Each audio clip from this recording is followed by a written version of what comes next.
वो बहुत वेदर की बातें हैं। है तो है ना। नहीं वो ऐसी बात नहीं, कोई काम का बंदा होता, लेकिन नहीं, मेंटालिटी बहुत गलत है हमारी।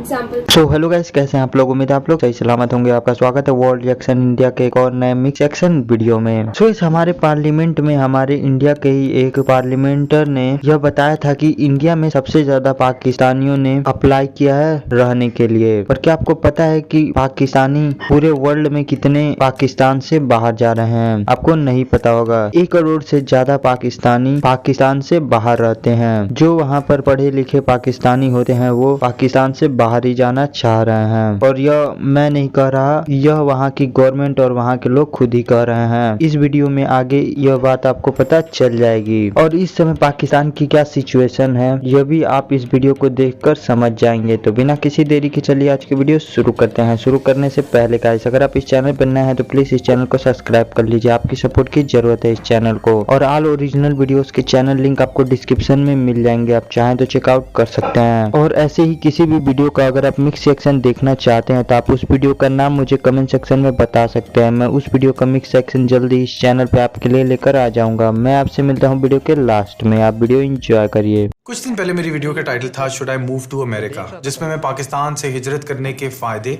और नुकसानात को तोल रहा था एज एन एक्सरसाइज। मतलब लोग ऐसे ही नहीं पाकिस्तान को बस छोड़े, उनकी कुछ वजूहत है छोड़ने की। और स्टैट्स अगर आप देखें तो 1 करोड़ पाकिस्तानी अब पाकिस्तान से बाहर रहता है और हर साल छोड़ने वाले पाकिस्तानियों की तादाद भी बढ़ती जा रही है। 1,40,000 बंदा 2005 में निकला और अब 2019 में 6 लाख वर्कर्स अपना पेशा और ज़िंदगी पाकिस्तान से बाहर होना ही पसंद करते हैं। तो उस वीडियो में मैं तो समझने की कोशिश कर रहा था, लेकिन लोग बड़े एकदम से जज्बाती हो गए।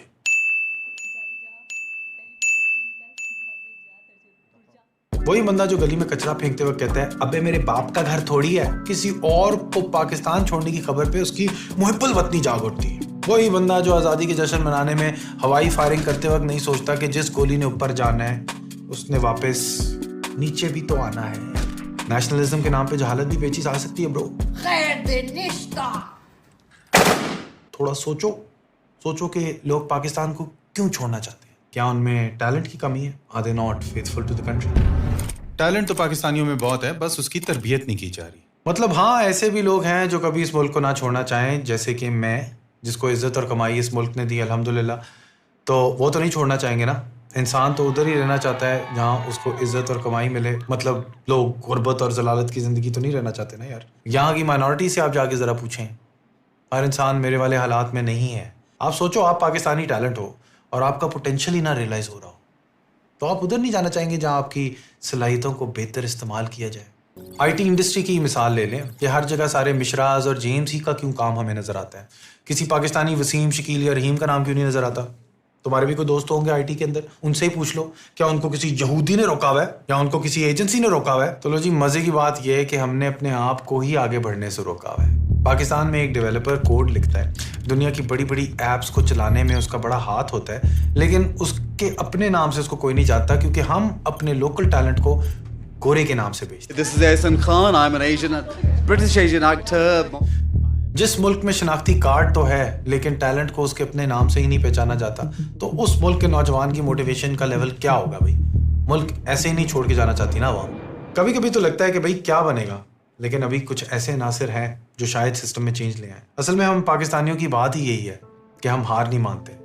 हम में हमेशा कोई ना कोई ऐसा दीवाना निकल आता है जो इन हालात में भी कोई ऐसा चमत्कार कर देता है कि 1 मिनट के लिए दुनिया रुक के भी कहती है कि यार ये कैसे कर लेते हैं, जैसे कि डॉक्टर अब्दुल सलाम की मिसाल। लेकिन अभी ऐसे दीवानों की तादाद बहुत कम है।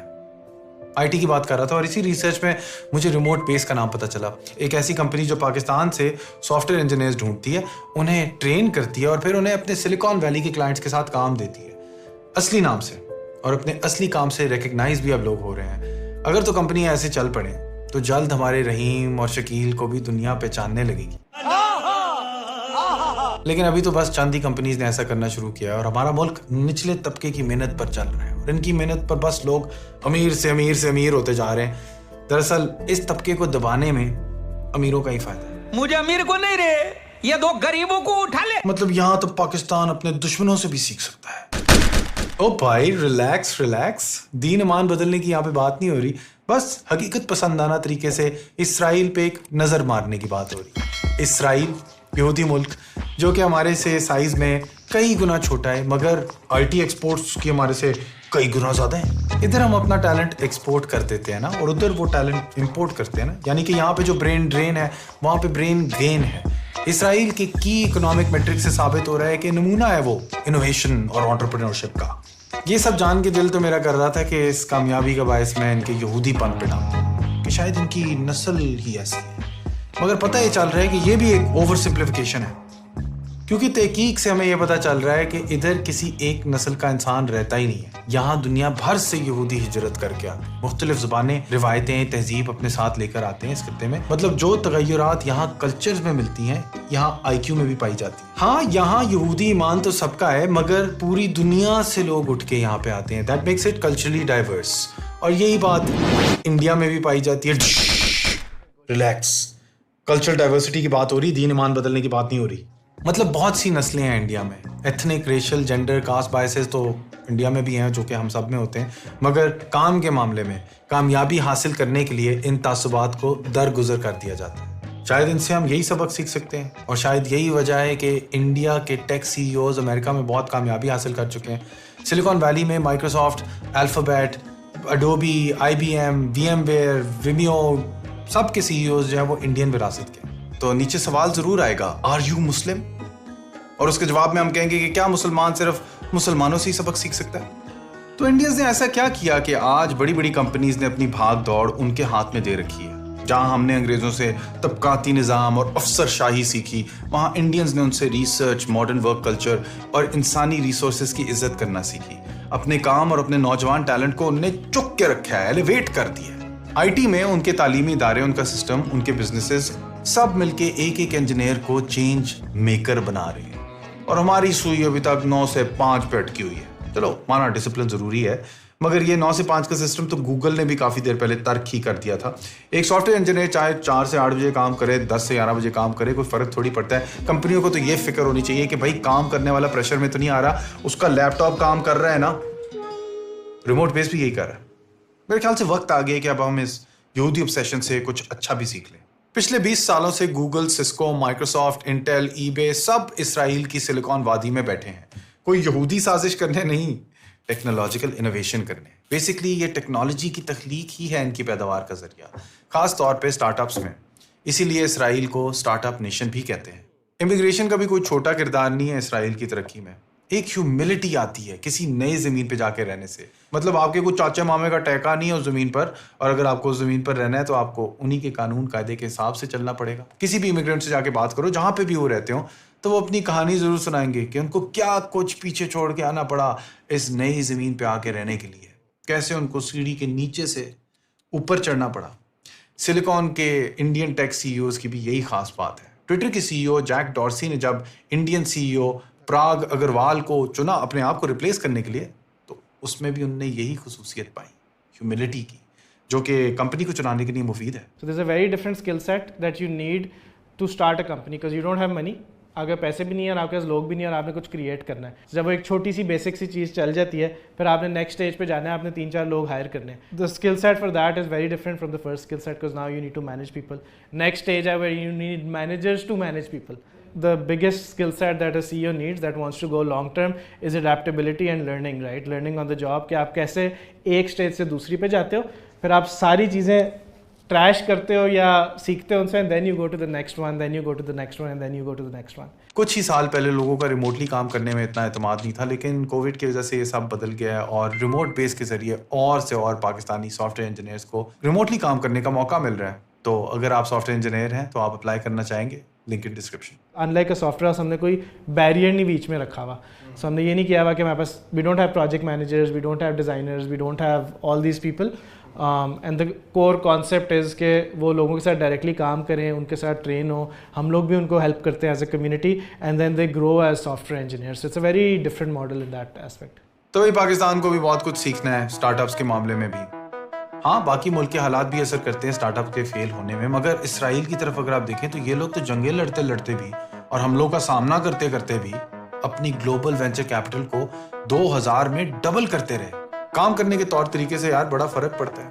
मतलब आप इसराइल की फौज की ही मिसाल ले लें, इनकी मिलिट्री ने इंक्यूबेट किया है हजारों इसराइली टेक स्टार्टअप्स को, और वो भी इसी सबब कि इनकी फौज में एक गैर दर्जा बंदी का दस्तूर है, अ नॉन हायरार्किकल कल्चर, जहां सब छोटी कम्युनिटीज में कॉमन आर्मी सर्विसेज हैं। करीब रहने वाले लोग अपने नेटवर्क्स के जरिए गैर रस्मी तरीकों से बिजनेस करते रहते हैं। आर्मी में भी निचले ओहदे का सिपाही ऊपरले ओहदे के जनरल को तजवीज़ पेश कर सकता है, ना सिर्फ ये कि फैसले पे पूछताछ भी उससे कर सकता है। मकसद अपना टैका जमाना नहीं है, मगर अच्छे और एफिशिएंट फैसले करने। हम यहाँ पे वीआईपी कल्चर के अभी मनफी नताइज भुगत रहे हैं, जहाँ पे किसी से सवाल नहीं उठाया जा सकता। बस सेठ साहब ने पैर ऊपर रखने और कहना शराब कि मेरा एरिया है और एरिया में कोई भी इंटरेस्ट नहीं करना। ओके। एक अच्छी बात इसराइल की ये है कि यहाँ पे कोई समाजी तासुब नहीं नाकामी का, कि आम आदमी को भी यहाँ पे पता है कि जीतने के लिए बार बार हारना जरूरी है और नुस्खा एक ही है कि काम करते रहो। तो वो अपने प्रोजेक्ट को सियासी और मुआशी सूरत हाल के बावजूद डेवलप करते रहे। तो अगर आप तमीज से काम नहीं करोगे तो कहाँ छुपोगे, किसी एक शहर से दूसरे शहर कहाँ भागोगे। तो इसीलिए ट्रांसपेरेंसी की डिग्री ज्यादा है और 2 नंबरी कम है। इसराइल में जो अफरा तफरी के हालात हैं वो भी बहुत मुफीद होते हैं स्टार्टअप कल्चर्स के लिए। मुसलसल तब्दील होते हुए माहौल में तरतीब आपका दोस्त नहीं, और टेक्नोलॉजिकल इनोवेशन के लिए ये भी चीज़ मुफीद है। इसको कम्प्लेक्सिटी साइंस में हम एज ऑफ केओस के फिनोमेना से डिस्क्राइब करते हैं।